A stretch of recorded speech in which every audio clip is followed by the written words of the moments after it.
नमस्कार मंडळी, आपण पाहायला सुरुवात केलेली आहे लोकप्रिय यूट्यूब चॅनल. अखेर केंद्रीय शिक्षण मंत्री धर्मेंद्र प्रधान यांनी आपल्या पदाचा राजीनामा दिल्याच्या नंतर पुढील टार्गेट कोण, अशा मोठ्या प्रमाणाच्या व्हायरल बातम्या होत आहेत. या संदर्भात सविस्तर माहिती या यूट्यूब चॅनलच्या माध्यमातून देऊयात. यूट्यूब चॅनलला सबस्क्राईब करा. अशाच राजकीय घडामोडीसाठी या यूट्यूब चॅनलला सबस्क्राईब करायला विसरू नका.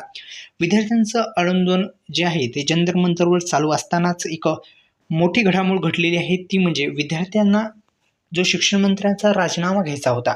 आपल्या सर्वांना माहिती आहे की CGP जी सोशल मीडियावर CGP पार्टी जी ॲक्टिवेट झाली तेव्हापासून एक मोठं नीट पेपर फुटला आणि नीट पेपर फुटल्याच्या नंतर विद्यार्थ्यांच्या मनामध्ये एक आक्रोश निर्माण झाला आणि त्याच आक्रोशानुसार विद्यार्थ्यांनी ठरवलं की जंतर मंतरवर जे प्रोटेस्ट चालू झालं त्यानुसार आपण जर पाहिलं तर विद्यार्थ्यांसाठी मोठी पहिली मागणी जी काय होती तर ती होती शिक्षण मंत्री यांचा राजीनामा. आणि अखेर त्यांनी त्यांचा जो पदाचा राजीनामा आहे तो दिलेला आहे आणि नवीन शिक्षण मंत्री हे आता झालेले आहेत. आपण जर पाहिलं तर मुळात आपण जर पाहिलं तर हे मोठं यश विद्यार्थ्यांना मिळालेलं आहे आणि विद्यार्थ्यांनी जंतर मंतरवर असेल किंवा संपूर्ण भारतामध्ये असेल याचं जे केंद्रीय शिक्षण मंत्रींचा जो राजीनामा आहे देण्यासाठी विद्यार्थ्यांनी खूप असे काही आंदोलन केलं. आणि आपण जर पाहिले तर जंतर मंतर असेल